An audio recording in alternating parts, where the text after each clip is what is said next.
एक बार की बात है, घने जंगल में सभी जानवर मिलजुल कर रहते थे। वहां हाथी, हिरण, खरगोश, बंदर और कई अन्य जानवर थे। लेकिन उसी जंगल में एक चालाक लोमड़ी भी रहती थी, जो हमेशा दूसरों को धोखा देने की कोशिश करती थी। एक दिन लोमड़ी ने जंगल के जानवरों से कहा, लोमड़ी, हमारे जंगल का राजा कौन होना चाहिए? सभी जानवर सोच में पड़ गए। कुछ ने कहा हाथी ताकतवर है, तो कुछ ने कहा बाघ तेज है। लेकिन तभी एक बूढ़े कछुए ने सुझाव दिया, कछुआ, हमें शेर को राजा बनाना चाहिए, क्योंकि वह निडर और न्यायप्रिय है।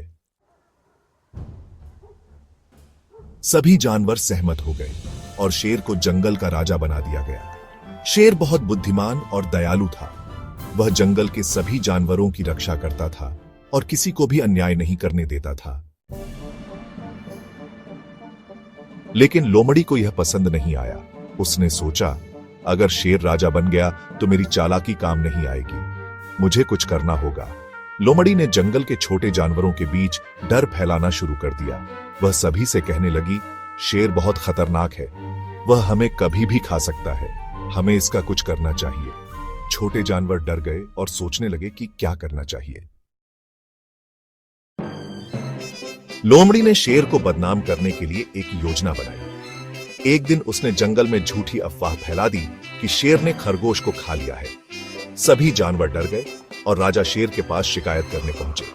शेर ने कहा, अगर मैंने खरगोश को खाया है तो उसका कोई सबूत है?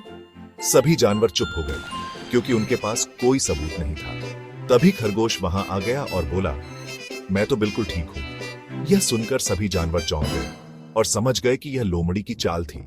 शेर ने कहा, सच हमेशा जीतता है, कभी भी अफवाहों पर विश्वास मत करो। कहानी से शिक्षा: 1. सच्चाई की हमेशा जीत होती है। 2. झूठ फैलाने वाले लोग खुद मुसीबत में पड़ते हैं। 3. बिना सोचे समझे किसी पर भी विश्वास नहीं करना चाहिए। समाप्त। अगर आपको ऐसी और कहानियां चाहिए तो बताइए।